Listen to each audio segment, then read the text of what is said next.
Hello student, welcome back to my channel Samrat Academy. Student, मेरा नाम है आकाश। मेरे प्यारे विद्यार्थियों, आज मैं आप लोगों को विज्ञान के महत्वपूर्ण प्रश्न बताने वाला हूं जो कि 2023 बोर्ड एग्जाम में आने वाला है। ठीक है, ये प्रश्न बहुत ही ज्यादा महत्वपूर्ण है। पहले हम बहुविकल्पीय प्रश्न बात करेंगे, इसके बाद अति लघुत्तरीय प्रश्न जो कि 4 नंबर के लिए पूछे जाते हैं वो भी डिस्कस करने वाले हैं।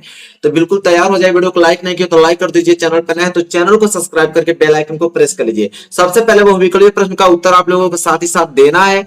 ठीक है, तो चलिए स्टार्ट करते हैं। चलिए सबसे पहले बहुविकल्पीय प्रश्न देखेंगे। पहला प्रश्न आप लोगों के सामने, बताइए क्या होगा इसका आंसर। बहुत इंपॉर्टेंट प्रश्न है। एक भूरे रंग का चमकदार तत्व यक्स को वायु की उपस्थिति में गर्म करने पर वह काला हो जाता है। इस तत्व का नाम लिखिए। कह रहा वो कौन सा तत्व है, भूरे रंग का वो तत्व है जो कि आप लोगों को बताना है कि वायु की उपस्थिति में उसको अगर गर्म करते हैं तो वह काला हो जाता है। इस तत्व का नाम क्या है? कॉपर है, जिंक है, सल्फर है? किनमें से कोई नहीं बताना कौन सा राइट आंसर होगा। तो जल्दी से कमेंट करके बताइए क्या होगा इसका आंसर। तो सबको मालूम है कि वो कॉपर ही है, क्योंकि कॉपर को अगर वायु की उपस्थिति में छोड़ देते हो तो वो काला पड़ जाता है। ठीक है, उसको गर्म करने पे काला पड़ जाता है। कॉपर का तार देखिएगा, उसको गर्म जब कीजिएगा वायु की उपस्थिति में काला पड़ जाता है वो। ठीक है, चलिए आगे बात कर लेते हैं। दूसरा प्रश्न, दूसरा प्रश्न यह है कि एक विलियन जो है नीले लिटमस को लाल कर देता है। इसका पीएच मान होगा 6 होगा, 7 होगा, 8 होगा, 10। बताइए क्या होगा राइट आंसर। कि एक विलियन जो है नीले लिटमस को क्या करता है? लाल करता है। इसका पीएच मान होगा। तो जाहिर सी बात है कि नीले लिटमस को लाल करता है। ठीक है, मैंने एक ट्रिक बताया था, अनिल। इस ट्रिक को आप हमेशा याद कभी नहीं भूल पाएंगे। अनिल का मतलब यह होता है कि मतलब अम्ल जो है नीला से लाल कर देता है। तो देखिए नीले को लाल करता है मतलब अम्ल ही है। तो अम्ल का पीएच मान क्या होता है? 7 से कम होता है। तो 7 से कम कौन सा दिखाई दे रहा है यार? यही तो होगा 7। तो आपका उदासीन हो जाएगा। 7 से अधिक आपका क्या हो जाएगा? क्षार हो जाएगा। ठीक है, तो पूछा है कि एक विलियन नीले लिटमस को लाल कर देता है। इसका पीएच मान 6 होगा, क्योंकि यह आपका अम्ल कहलाता है। चलिए आगे बात करेंगे। क्वेश्चन नंबर तीसरा। क्वेश्चन नंबर तीसरा है, शुद्ध जल का पीएच मूल्य है। शुद्ध जल का पीएच मूल्य बताना है। 0, 1, 7 की 14 होता है। बताइए, बहुत इंपॉर्टेंट क्वेश्चन से आना ही चाहिए आप लोगों को इसका आंसर। तो देखिए शुद्ध जल जो होता है ना, उसका पीएच मान 7 होता है, क्योंकि शुद्ध जल उदासीन होता है और उदासीन का कोई स्वाद नहीं होता है। शुद्ध जल जानते हैं, जो बैटरी वगैरह में डालते हैं पानी। हॉस्पिटल में जब छोटे बच्चे तबियत खराब हो जाता है तो वहां पे जो बोतल दिया जाता है छोटा सा, कि इसमें आप पाउडर डाल के पिला दीजिएगा बच्चों को, वो शुद्ध जल होता है। उसका पीएच मान 7 होता है, क्योंकि वो उदासीन होता है। आगे बात करेंगे। क्वेश्चन नंबर चौथा, मीठे सोडे का अणु सूत्र बताइए। बहुत इंपॉर्टेंट है। मीठा सोडा मतलब खाने वाला सोडा। मीठा सोडा को खाने वाला सोडा भी कहते हैं। उसका अणु सूत्र क्या होता है? NaCl, Na2CO3, NaHCO3, NaOH। बताइए क्या होगा राइट आंसर। सभी का आंसर आना चाहिए, क्योंकि ये इतना नॉर्मल क्वेश्चन है कि अगर आप पढ़ते हो अच्छे तरीके से तो इसका आंसर तो आना ही चाहिए। इसका हो जाएगा आंसर सी, क्योंकि NaCO3 होता है, क्योंकि इसका मतलब होता है सोडियम बाइकार्बोनेट। इसको हम लोग सोडियम हाइड्रोजन कार्बोनेट भी कहते हैं। ठीक है, दो नाम से कहते हैं इसको। तो ये इसका सूत्र होता है मीठे सोडे का या खाने सोडे का, NaHCO3, सोडियम बाइकार्बोनेट। तो चौथा भी हो गया। पांचवा प्रश्न देखिए। पांचवा प्रश्न क्या है? पांचवा प्रश्न यह है कि धामन सोडा का रासायनिक सूत्र है। अब देखिए, अभी मीठा सोडा आया था ना, खाने वाला सोडा, अब धोने वाला सोडा आ गया, कपड़ा धोने वाला सोडा। तो धामन सोडा का रासायनिक सूत्र क्या होता है? NaSCO3। ये तो होगा नहीं, क्योंकि ये तो आप लोगों का अभी मीठा सोडा का था, तो ये आंसर नहीं होगा। इसके बाद Na2CO3 10H2O, इसके बाद CaOHCl2। ये आपका है क्या? Calcium oxychloride. ये ब्लीचिंग पाउडर का सूत्र होता है, ये भी नहीं होगा, ये भी तो होगा नहीं। NaOH, सोडियम हाइड्रोक्साइड, तो होगा नहीं। बस ये क्या आपका, ये आपका हो जाएगा धामन सोडा का रासायनिक सूत्र, जिसे हम लोग सोडियम कार्बोनेट कहते हैं, और पानी के 10 मॉलिक्यूल्स इसमें जुड़े होते हैं। Na2CO3 10H2 है, ये आपका धामन सोडा का रासायनिक सूत्र होता है। आगे हम बढ़ेंगे, अगला प्रश्न की तरफ बढ़ेंगे, प्रश्न नंबर 6 की तरफ। देखिए अगला प्रश्न है, प्रश्न नंबर 6। कैल्शियम फास्फेट का सूत्र है। कैल्शियम फास्फेट का सूत्र है CaPO3 होल ट्वाइस, कि CaPO4, कि CA3PO4 होल ट्वाइस, कि CaP2O4। बताइए, बहुत सिंपल क्वेश्चन है। अब हमें बस बताना है कि ये सूत्र बताना है, वो भी कैल्शियम फास्फेट का, कि कैल्शियम फास्फेट का सूत्र क्या होगा। तो नॉर्मल आंसर इसका भी सबको मालूम होना चाहिए। तो CA3PO4 होल ट्वाइस, सिंपल है, तो नॉर्मल क्वेश्चन है। आगे बात करेंगे प्रश्न नंबर 7वां। बताइए, निम्न में से कौन सी धातु ऊष्मा की कुचालक है? कुचालक मतलब समझते हैं जिसमें से ऊष्मा ना प्रवाहित हो पाए, जिसमें से धारा ना प्रवाहित हो पाए। ठीक है, पारा, सोडियम, सीसा, लोहा। बताइए क्या होगा राइट आंसर क्वेश्चन नंबर 7 का। सबको मालूम है पारा से तो होगा ही भाई, सोडियम से भी होगा, लोहा से भी होगा, एक सीसा है तो ये। तो सीसा क्या ऊष्मा का कुचालक होता है। ये सब क्या है? सुचालक होते हैं, कि इसमें से ऊष्मा जा सकती है, इसमें से ऊष्मा नहीं जा सकती। ठीक है, सिंपल क्वेश्चन है। अगला प्रश्न नंबर 8वां देखिए। बताइए क्या होगा राइट आंसर। प्रोपेनल, बोला है प्रोपेनल है। प्रोपेनल का सूत्र क्या होता है? C2H5O।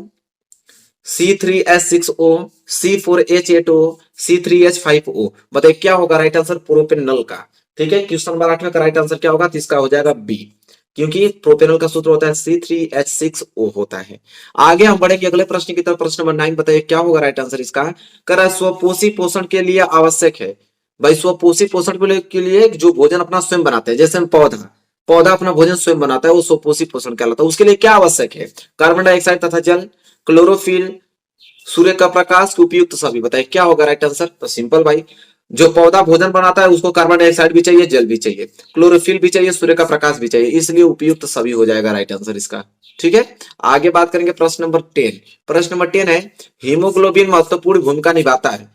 हीमोग्लोबिन का मुख्य कार्य क्या होता है, उत्सर्जन में, श्वसन में, पाचन में, वृद्धि में। बताइए राइट आंसर क्या होगा क्वेश्चन नंबर 10 में का। तो हीमोग्लोबिन क्या करता है, श्वसन का काम करता है। ठीक है, हीमोग्लोबिन महत्वपूर्ण भूमिका किसका निभाता है, श्वसन में निभाता है। ठीक है, चलिए आगे बात करेंगे प्रश्न नंबर 11। देखिए बताइए क्या होगा राइट आंसर। निम्न में से कौन ऊर्जा का सिक्का या मुद्रा के रूप में जाना जाता है। मतलब कि क्या, एनर्जी ऑफ मनी, ऊर्जा का सिक्का चाहे मुद्रा किसे कहते हैं, डीएनए को, आरएनए को, एटीपी को, क्लोरोफिल को। इसका राइट आंसर क्या होगा, जल्दी से कमेंट करके बताइए। हो जाएगा एटीपी, क्योंकि ऊर्जा मुद्रा एटीपी कहते हैं। अभी ऊर्जा गृह आ जाता ना, अभी ऊर्जा गृह आ जाता, ऊर्जा का घर, तो हम डीएनए को मारते हैं, लेकिन यहाँ पे ऊर्जा का सिक्का है, ऊर्जा की मुद्रा है, एनर्जी ऑफ मनी, तो क्या होगा, एटीपी होगा। चलिए आगे बात करते हैं, अगले प्रश्न की तरफ बढ़ेंगे, प्रश्न नंबर 12 की तरफ। देखिए प्रश्न नंबर 12 क्या है, कह रहा है कि फ्लोएम द्वारा भोजन का स्थानांतरण होता है। फ्लोएम द्वारा भोजन का स्थानांतरण होता है सुक्रोज के रूप में, प्रोटीन के रूप में, हार्मोन्स के रूप में, वसा के रूप में। बताइए क्या होगा राइट आंसर। फ्लोएम द्वारा भोजन का स्थानांतरण होता है। सबको मालूम है कि फ्लोएम क्या होता है, भोजन का संवहन करता है, और जाइलम जल का संवहन करता है। लेकिन फ्लोएम जो होता है ना, भोजन का संवहन तो करता है, लेकिन किस रूप में करता है, तो सुक्रोज के रूप में करता है। किसके रूप में, सुक्रोज के रूप में करता है। चलिए आगे बात करते हैं, प्रश्न नंबर 13। मूत्र निर्माण होता है, जल्दी से कमेंट करके आपको बताना कि मूत्र का निर्माण कहां होता है, वृक्क में, यकृत में, प्लीहा में, कि हृदय में। बहुत प्यारा प्रश्न है और इंपॉर्टेंट क्वेश्चन है। तो मूत्र का निर्माण वृक्क में होता है, मतलब किडनी में होता है मूत्र का निर्माण। ठीक है, आगे बात करेंगे क्वेश्चन नंबर 14। कह रहा है कि मेंडल ने अपना प्रयोग निम्न में से किस पौधे पर किया था। बताइए, पपीता पे, आलू पे, मटर पे, अंगूर पे। तो मेंडल ने अपना प्रयोग निम्न में से किस पौधे पर किया था, तो मटर पे किया था। ये तो सिंपल है, सबको मालूम होना चाहिए। चलिए ये प्रश्न नंबर 15 देखिए, मानव में गुणसूत्रों की संख्या कितनी होती है, 42 होती है, 44 होती है, 46 होती है, कि 48। कमेंट करके हमें बताइए क्या होगा राइट आंसर क्वेश्चन नंबर 15 का, कि मानव में गुणसूत्रों की संख्या कितनी होती है, तो 46 होती है। कितना, 46। चलिए इसी के साथ हम आगे बढ़ेंगे। हमने बता दिया आप लोगों को बहुविकल्पीय प्रश्न 15, जो कि बहुत ही ज्यादा इंपॉर्टेंट है। अब हम बढ़ेंगे लघुत्तरी, जो कि 4 नंबर के लिए प्रश्न पूछे जाएंगे। पहले आप लोगों का अति लघुत्तरी था, लेकिन अब एग्जाम से हट गया, अति लघुत्तरी नहीं आएगा। अब सीधे 4 नंबर वाले प्रश्न आएंगे और 6 नंबर वाले प्रश्न आएंगे लिखित में। चलिए अब बाकी 20 नंबर का तो बहुविकल्प पे पूछा ही जाएगा। लघुत्तरी प्रश्न देखिए, पहला प्रश्न बहुत इंपॉर्टेंट प्रश्न मैं आप लोगों को बता रहा हूं। कह रहा है कि सजीव तथा निर्जीव में अंतर कीजिए। मतलब अंतर को स्पष्ट करना है कि सजीव और निर्जीव में अंतर क्या है। तो हम लोग उत्तर में लिखेंगे सजीव तथा निर्जीव में अंतर। और कैसे लिखेंगे, एक साइड आपको सजीव बनाना है कॉलम, एक साइड कॉलम आपको निर्जीव का बनाना है। सजीव में पहला पॉइंट आप लिखोगे कि सजीव का जो शारीरिक आकार बदलता है। अगर आप सजीव है, जैसे हम लोग सजीव है, अब हम लोग पैदा हुआ तो बहुत छोटा था, अब धीरे धीरे हमारा सब कुछ वृद्धि होने लगा, तो सजीव का शारीरिक जो आकार होता है वो बदलता रहता है। लेकिन निर्जीव है तो निर्जीव का आकार में कोई परिवर्तन नहीं होता। जैसे ये पेड़ है, निर्जीव है, इसको मैं चाहे 100 साल रख दूं, चाहे 2 साल, इसकी आकृति में, आकार में थोड़ा भी परिवर्तन नहीं होगा। ठीक है, चलिए इसके बाद है दूसरा पॉइंट कि सजीवों में प्रजनन क्षमता होती है। सजीवों में प्रजनन क्षमता होती है, तभी तो बच्चे पैदा होते हैं। लेकिन निर्जीव में प्रजनन क्षमता नहीं होती, निर्जीव थोड़ी प्रजनन कर पाएंगे। ठीक है, यह बात है। अगला पॉइंट है तीसरा कि सजीवों को भोजन तथा ऑक्सीजन की आवश्यकता होती है। जैसे हम लोगों को भोजन की आवश्यकता तो होगी, ऑक्सीजन की होगी नहीं, ऑक्सीजन मिलेगा तो मर जाएंगे, भोजन भी नहीं मिलेगा तो हम लोग जीवित नहीं रह पाएंगे। तो ये चीज है कि सजीवों को भोजन तथा ऑक्सीजन की आवश्यकता होती है। लेकिन निर्जीव में भोजन तथा ऑक्सीजन की आवश्यकता होती नहीं है। जैसे निर्जीव इसको भोजन चाहिए, इसको भोजन चाहिए और ऑक्सीजन चाहिए, इसको नहीं।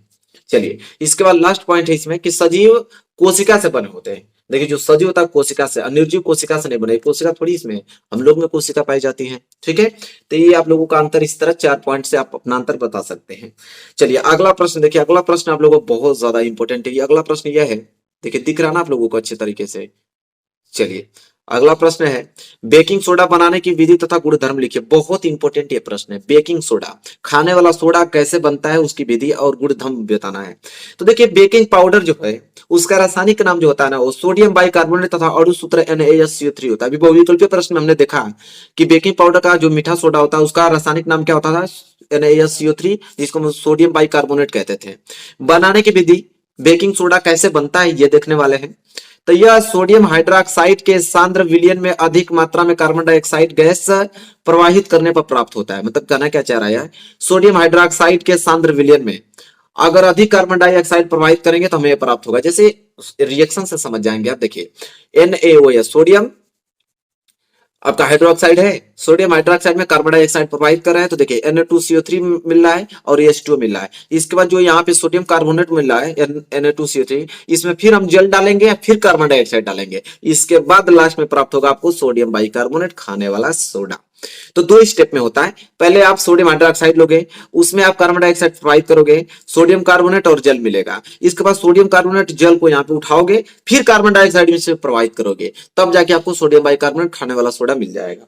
ठीक है, अब इसका गुण पूछा भी है, गुण धर्म पूछा है कि इसके गुण धर्म क्या होंगे, तो वो देखने वाले हैं। देखिए इसको मैं साइड करता हूँ, गुण धर्म देखिए। गुण धर्म क्या है, पहला गुण इसका क्या है कि पहला यह है कि यह एक सफेद क्रिस्टलीय जल में अल्प विलेय पदार्थ है। कह रहा है कि यह क्रिस्टलीय पदार्थ होता है जो कि जल में घुल जाएगा।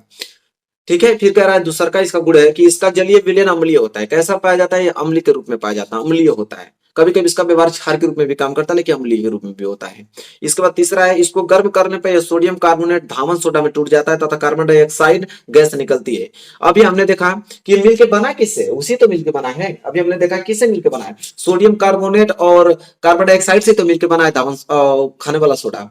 वही कह रहा है कि इसको अगर गर्म करेंगे ना तो ये सोडियम कार्बोनेट धावन सोडा में टूट जाता है तथा कार्बन डाइऑक्साइड गैस निकलती है। देखिए ये आपका सोडियम बाइकार्बोनेट है, गर्म करेंगे तो सोडियम कार्बोनेट में, जल में और कार्बन डाइऑक्साइड में टूट जाएगा। क्योंकि इन्हीं तीनों से मिलकर निर्माण हुआ है, तो इसको गर्म करेंगे तो इन्हीं तीनों में ना टूटेगा। या बिल्कुल नॉर्मल बात है, समझ जाएंगे आप। आगे बात कर लेते हैं, चौथा पॉइंट कह रहा है कि यह तनु अम्लों के साथ क्रिया करके लवण, जल तथा कार्बन डाइऑक्साइड गैस निकालता है। यह तनु अम्लों के साथ, जैसे सोडियम बाइकार्बोनेट है HCl जो कि तनु हाइड्रोक्लोरिक अम्ल है, इसके साथ अभिक्रिया करके देखिए लवण बना रहा है NaCl, जल बना रहा है, कार्बन डाइऑक्साइड बना रहा है। एक एग्जांपल और ले लेते हैं, देखिए सोडियम बाइकार्बोनेट है, इस बार हमने सल्फ्यूरिक अम्ल ले लिया, तो अम्ल से अभिक्रिया कराऊंगा तो लवण Na2CO SO4, सोडियम सल्फेट का यहाँ पे लवण प्राप्त हो रहा है, जल प्राप्त हो रहा है और आपका कार्बन डाइऑक्साइड गैस मिल रही है। तो पूरा अच्छे तरीके से हमने इसका गुणधर्म बता दिया। ठीक है, आई होप आपको क्लियर हो गया होगा। बहुत ज्यादा इंपॉर्टेंट क्वेश्चन है, आई होप क्लियर हो गया होगा। मेरे प्यारे विद्यार्थियों, इतने क्वेश्चंस आप इसमें मैंने बताया बहुत ज्यादा इंपॉर्टेंट, इसको तैयार कर लीजिएगा।